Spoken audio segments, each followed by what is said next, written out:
हाय, मेरा नाम है सृष्टि। आप देख रहे हैं एबीपी लाइव और ये चल रहा है कैंसर अवेयरनेस मंथ और इसीलिए आज एबीपी लाइव आपको बताने वाला है आखिर oral head and neck cancer क्या होता है, इसके सिम्टम्स क्या होते हैं, कैसे आप इसके बारे में पता लगा सकते हैं, इंडिया में ये कैंसर कैसे फैला हुआ है, कितना फैला हुआ है, इसका ट्रीटमेंट ऑप्शन क्या है। ये सारी डिटेल आज आपको इस इंटरव्यू में हम बताने वाले हैं और ये ऑफ कोर्स हम आपको नहीं बता सकते। इसके लिए हमारे साथ एक्सपर्ट हैं। हमारे साथ है doctor Saurabh Bansal, head and consultant radiation oncologist, Kailash Omega cancer centre, Dehradun. Welcome doctor to ABP live. मेरा पहला सवाल आपसे यही है कि oral head and neck cancer होता क्या है? First of all, thank you, Srishti, for the invitation. And coming back to your question, तो basically head and neck cancers में हम जो हमारा जीभ है, मुंह है, गाल है या वॉइस बॉक्स है, खाने की नली है, इस पार्ट को हम हेड एंड नेक कैंसर्स में बेसिकली इंक्लूड करते हैं। ओके, इसके इनिशियल सिम्टम्स कैसे होते हैं, कैसे पता चलता है, अर्ली वार्निंग्स या साइंस जिसे हम कहते हैं? साइन एंड सिम्टम्स की बात करें तो इनिशियल फेजेस में हो सकता है कि इसके सिम्टम्स पेशेंट नहीं डिटेक्ट कर सकते हैं, या जैसे जैसे अगर ये ट्यूमर या लीजन बढ़ने लगता है तो ये बेसिकली एक अल्सर की फॉर्म में आपकी टंग पे, गाल पे अपीयर हो सकता है। थोड़ा सा एडवांस केसेस में सपोज अगर वॉइस बॉक्स में कोई कैंसर है तो उस केस में आपकी आवाज में बदलाव आ सकते हैं, आपको खाने पीने में प्रॉब्लम हो सकती है, ओकेजनल ब्लीडिंग हो सकती है उन अल्सर से, तो इस तरह के सिम्टम्स अपीयर हो सकते हैं। क्या इसको प्रिवेंट किया जा सकता है, लाइक पहले से कुछ ऐसी चीजें हम अपने डाइट में या रूटीन में फॉलो करें जिससे इसके चांसेस कम हो जाएं? प्रिवेंशन के लिए जो इसके इकोलॉजिकल फैक्टर्स हैं या जिन कारणों से ये कैंसर होते हैं, तो हमें बेसिकली वो जानना है कि किन कारणों से कैंसर होते हैं। Head and neck cancer basically जो रोल है स्मोकिंग या जो टोबैको का यूज है, तंबाकू का जो कंजप्शन करते हैं किसी भी फॉर्म में, या तो स्मोकिंग की फॉर्म में या फिर जो तंबाकू खाते हैं उस फॉर्म में, तो हमको उस कंजप्शन को अवॉइड करना है। एल्कोहल का रोल है, कुछ वायरस है उनका रोल होता है, और कुछ ऑक्यूपेशनल हैजार्ड्स होते हैं। तो जो जो कॉजेज हम प्रिवेंट कर सकते हैं उसमें बेसिकली स्मोकिंग और अल्कोहल को हम प्राइमरी इंक्लूड करते हैं। इसका डायग्नोसिस कैसे होता है? डायग्नोसिस के लिए कई सारे स्टेप्स हैं। जो फर्स्ट स्टेप ये होता है कि जो भी अल्सर या कोई गांठ अगर लंप गले में बना हुआ है तो हम उससे टिश्यू लेते हैं जिसको हम बायोप्सी बोलते हैं। तो बायोप्सी पे बेसिकली उस बीमारी का कंफर्मेशन होता है कि ये कैंसर ही है। कैंसर्स भी, हेड एंड नेक कैंसर में कई तरह के कैंसर्स होते हैं, टाइप ऑफ कैंसर्स होते हैं, तो किस टाइप का कैंसर है वो सारे कंफर्मेशन बायोप्सी से होते हैं। देन एक्सरेज हैं, सीटी स्कैन्स हैं, इस तरह के फर्दर टेस्ट कराते हैं ताकि हम जो भी ट्यूमर है उसकी एग्जैक्ट स्टेट क्या है और किस स्टेट में भी वो है हम उसको जान पाते हैं। जैसे अभी आपने बोला कि जब कैंसर इनिशियली ये होता है तो स्पेशली क्योंकि हम ओरल की बात कर रहे हैं तो गले में आवाज में प्रॉब्लम होना या कुछ इस तरह की चीजें, तो ये तो बहुत कॉमन सिम्टम्स भी होते हैं और भी बहुत सारी बीमारियों में होता है और ये रीजन होता है कि कैंसर जनरली बहुत लेट पकड़ में आता है क्योंकि लोग उस सिम्टम्स को रिकॉग्नाइज नहीं कर पाते हैं। तो कुछ ऐसे कुछ टिप्स एंड ट्रिक्स है जिससे हम एटलीस्ट ये कि अगर आपको ये सिम्टम आता है तो आपको टेस्ट करा ही लेना चाहिए, या कोई एक बेसिक अवेयरनेस जिसमें लोगों को पता चले कि हमें इस तरह से भी सोचना चाहिए, क्योंकि लोग जनरली ऐसे सोचते हैं कि नहीं ये तो नहीं हो सकता है। अर्ली डिटेक्शन जो कि हमारा की फैक्टर होता है, हम हर पेशेंट्स को यही कहते हैं कि जितना हम इसको अर्ली डिटेक्ट कर पाएंगे उतना ही बेटर हमारे रिजल्ट्स होते हैं फ्यूचर में। But most of the cases में होता क्या है कि मुंह में अल्सर बनना कॉमन है, मुंह में छाले बन जाते हैं, वो एक नॉर्मल प्रोसेस भी होती है, या कई बार इंजरी होगी दांत में खाते समय तो वो भी छाला बन जाता है। बट जो कैंसर में हम स्पेसिफिकली देखते हैं वो जो अल्सर होता है वो नॉन हीलिंग अल्सर होता है कि वो काफी लंबे समय तक नहीं बढ़ेगा और धीरे धीरे वो अल्सर प्रोग्रेस करेगा। और कुछ चीजें ऐसी होती हैं, अगर सपोज कोई अल्सर है जो काफी टाइम से हील नहीं हो रहा है, तो बेटर ये है कि आप अपने नियर बाई फिजिशियन या हेल्थ केयर फैसिलिटी अवेलेबल है, आप एक बार वहां विजिट कर लें, एक डॉक्टर को दिखा लें। अगर वो नॉर्मल अल्सर है तो वो आपको उस हिसाब से जो भी मेडिसिन से रिकमेंड कर देंगे, या फिर उसमें अगर कैंसर होने की कोई भी प्रोबेबिलिटी है तो वो आपको नियरेस्ट जो भी कैंसर फैसिलिटी अवेलेबल है वहां पर रेफर कर देंगे। ट्रीटमेंट ऑप्शंस इसके लिए क्या है? सेल्फ डायग्नोसिस यूजुअली ज्यादातर केसेस में पॉसिबल नहीं होता है क्योंकि कई बार हम सिम्टम्स को इग्नोर करते हैं कि नॉर्मल सिम्टम्स होते हैं। बेटर ये है कि सेल्फ डायग्नोसिस ना करके हम जो भी हेल्थ फैसिलिटी अवेलेबल है उस पर एक बार विजिट करें और डॉक्टर से कंसल्ट करें। ट्रीटमेंट ऑप्शंस क्या है? क्योंकि जितना अभी तक हम लोग जानते हैं बहुत बेसिक, बहुत पेनफुल ट्रीटमेंट्स होते हैं कैंसर के। तो क्या अभी मेडिकल साइंस ने क्या-क्या डेवलपमेंट किए हैं और फिलहाल हमारे पास क्या-क्या ऑप्शंस हैं ट्रीटमेंट के लिए? और कितना हद तक किस स्टेज पे आने के बाद आप रिकवर कर सकते हो, कैंसर से को खत्म कर सकते हो? क्या हमारे पास ट्रीटमेंट ऑप्शंस हैं? तो अगर ट्रीटमेंट ऑप्शंस की बात करें तो बेसिकली जो ट्रीटमेंट हम हेड एंड नेक के लिए नहीं, किसी भी कैंसर के लिए डिवाइड करते हैं, तो 3 कैटेगरीज हुँ, में डिवाइड करते हैं, सर्जरी, कीमोथेरेपी एंड रेडियोथेरेपी। तो ये 3 पॉसिबल ट्रीटमेंट ऑप्शंस होते हैं जिससे कि हम किसी भी तरह के कैंसर को ट्रीट करते हैं। अर्ली स्टेजेस में पॉसिबल है कि हम किसी भी सिंगल मोडेलिटी से ट्रीटमेंट करें तो उस कैंसर का सफल इलाज हो सकता है।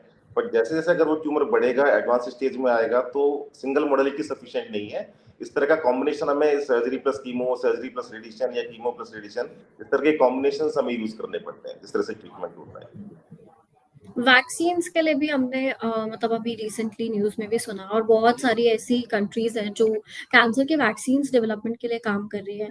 तो क्या मतलब ये डेवलपमेंट हम कितने टाइम में देख सकते हैं कि वैक्सीन कब हमें अवेलेबल होगी और कितना डिफरेंस आएगा ट्रीटमेंट में अगर ये वैक्सीन्स अवेलेबल हो जाती हैं तो?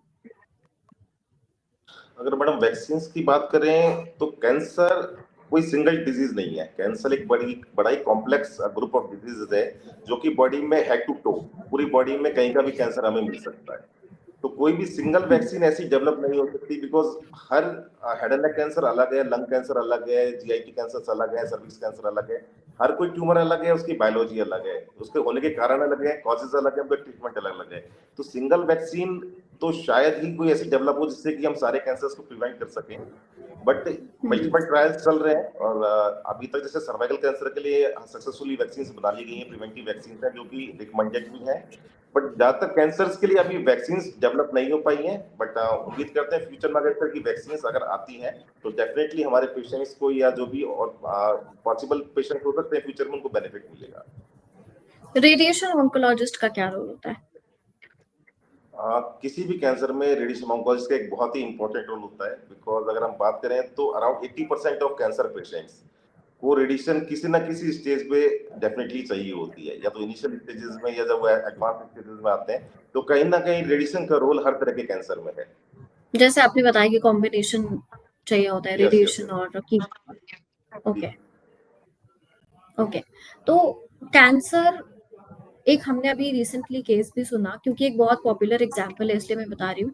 अभी कुछ समय पहले पॉपुलर एक्टर आयुष्मान खुराना उनकी वाइफ हैं, she is also in production and everything writing, Tahira Kashyap. उन्होंने कैंसर अवेयरनेस को लेकर 7 साल पहले बहुत मुहिम भी चलाई थी, इसलिए ये बहुत पॉपुलर केस भी है। अभी कुछ दिन पहले उन्होंने बताया कि उनको कैंसर रिओकर हो गया है। तो कैंसर वापस आ जाना ये कितनी आम बात है? आपने इतना ट्रीटमेंट किया होगा लोगों का, आपने ऐसे केसेस देखे जहाँ कैंसर वापस से आ जाता है और क्यों ऐसा होता है लोगों के साथ? क्या इसके रीज़न्स हो सकते हैं?